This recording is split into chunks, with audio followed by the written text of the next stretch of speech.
People are stretching their budgets to the breaking point to cover basic living expenses. Yet somehow they are still packing their bags.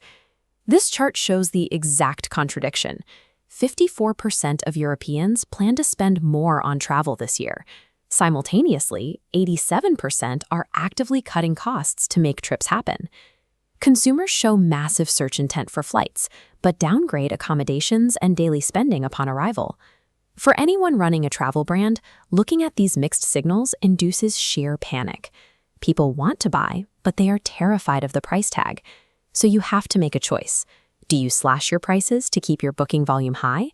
Or do you hold your ground on pricing and accept that you might lose a huge chunk of your market share?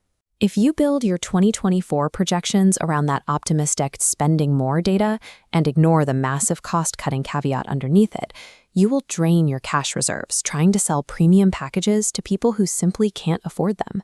To solve this pricing problem, we have to look past the top-line numbers. The economic pressure hitting the travel market isn't evenly distributed. First, you have the squeezed majority. These are millennials and Gen Z buyers. They are feeling the pressure of the cost of living crisis acutely and are actively forcing themselves to cut back. On the other side, you have an insulated minority. This group is primarily made up of travelers over the age of 60, along with the top 20% of affluent households. These higher earners are completely maintaining their normal travel spending. They aren't changing their habits because their personal finances simply aren't weakening. Because the market is split this deeply, a middle-of-the-road priceful strategy will fail. You have to decide exactly which financial reality your brand is serving.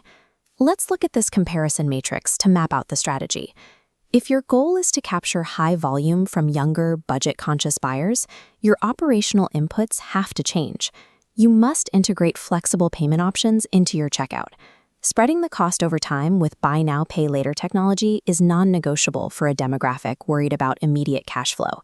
You also have to offer risk-free booking. If you don't have free cancellation or highly flexible amendment policies, a hesitant buyer will bounce off your site.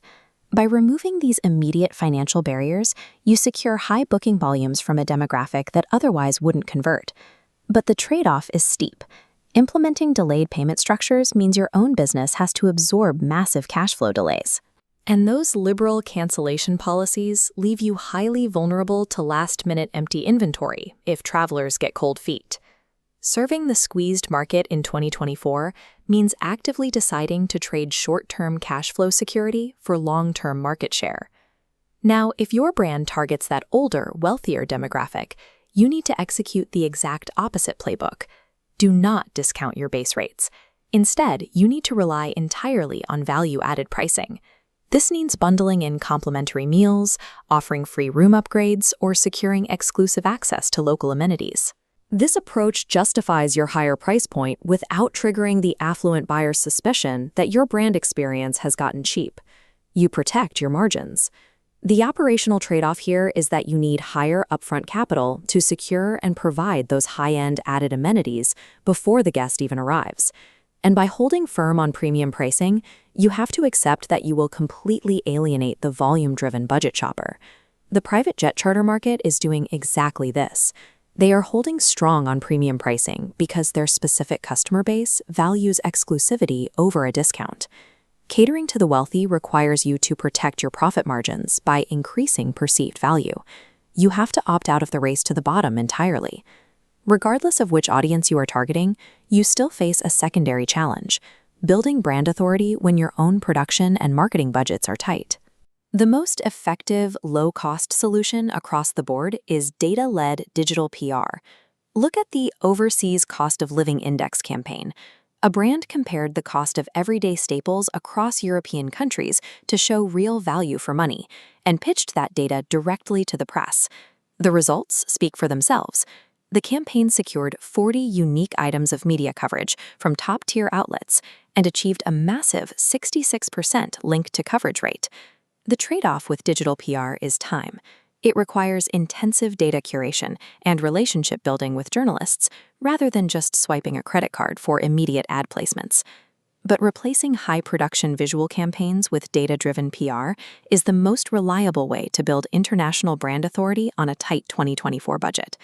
This flowchart outlines your next steps. Playing the middle ground with a blended strategy is the most dangerous position. You must choose a path. If you target the squeeze demographic, go left. Prioritize flexible payments to keep your volume up. Domestic staycation operators and glamping businesses are perfectly positioned to capture this local demand by offering high flexibility. If you are a premium brand, go right. Hold firm on your pricing and rely entirely on bundled value adds to protect your margins. You must clearly decide whether you are willing to trade cash flow for volume or trade operational effort to protect margin. Your brand survival depends entirely on aligning your operational friction with your core customer's actual bank account. But let's step away from the spreadsheets and pricing models for a second. Despite all this financial anxiety, travel remains a highly aspirational purchase. It is driven by wanderlust and visual inspiration. Because your buyers are cautious, your marketing budget needs to prioritize tactics that build trust, like SEO and PR, over generic interruptive paid ads. Millions of people intend to travel this year. But because they are aggressively cutting costs, they need a hyper-specific, low-risk invitation from you to finally part with their money. Audit your current pricing models against your true demographic data today.